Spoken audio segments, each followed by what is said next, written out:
Hey, good afternoon to all. Today is going to discuss the syntax of WML language. These are the entities. WML documents may contain numeric or character entities like and, am. Example, elements describe all structural information and the information on a WML deck markup.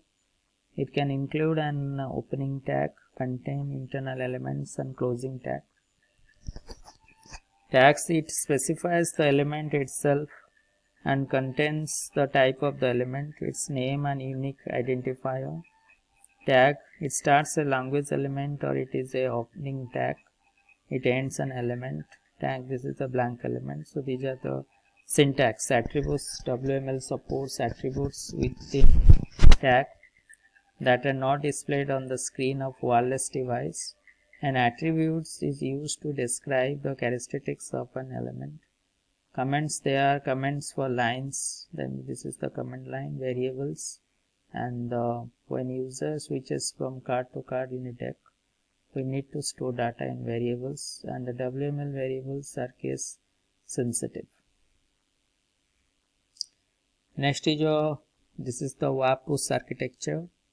In the normal client server model, a client requests a service or information from a server, which then respond in transmitting information to the client.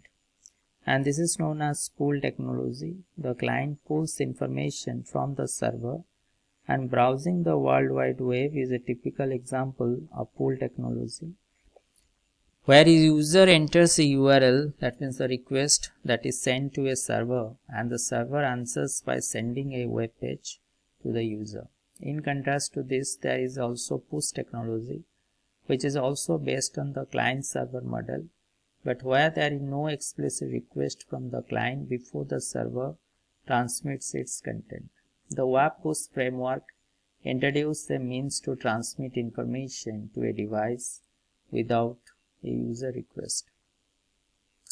Another way to say this is that whereas pull transaction of information are always initiated from the client, and push transaction are server initiated. This is the WAP push architecture.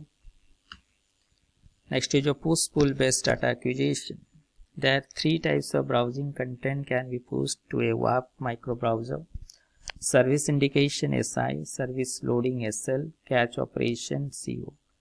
SI contains short messages like email, news headlines, commercial offers, and so on. SI contains short messages along with an URI. Next is your SL is the service loading, provides the ability to push some content to the WAP device without user explicit request. Upon receipt of the push SL, the push content is automatically fetched by the WAP device and is presented to the user. Push CO provides a means for invalidating objects stored in the WAP device's cache memory. So this is a push pull based data acquisition. Next is another new topic is iMode. iMode stands for Internet Mode, is a micro browser technology that supports text, graphics, audio and video for web access over the Japanese cellular network, and it was introduced by a team led by Mary Matsunaga in February 1999 at NTT Docomo. iMode is one of the most successful services offering wireless web browsing and email services from mobile phones in Japan. iMode provides packet data transmission, which enables operators to charge their customers according to the volume of data transmitted, and users do not pay for the time they are connected to a website or service. Transmission between the handhelds and the iMode enabled cell sites is via packet mode, using packets of 128 octets at high speed data transmission rates. iMode customer base is increasing exponentially every day in the whole world and is being provided worldwide through Docomo's partners through a licensing scheme. Next is your WAP 2.x. This WAP 2.x contains a new version of WML, commonly referred as a WML2. It is based on the extensible Hypertext Markup Language (XHTML). It consists 4 conceptual components, namely application environment, protocol framework, security service, service discovery. When developing WAP 2.x applications, you no longer are required to use WF gateway or WAP gateway.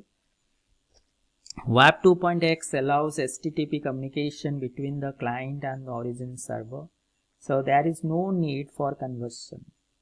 One of the main new features in WAP 2.x is the use of Internet Protocol in the WAP protocol stack, and this change was preceded by the rollout of 2.5G and 3G network that provide IP supports directly to wireless devices. And to accommodate this change, WAP 2.x has the following new protocol layers.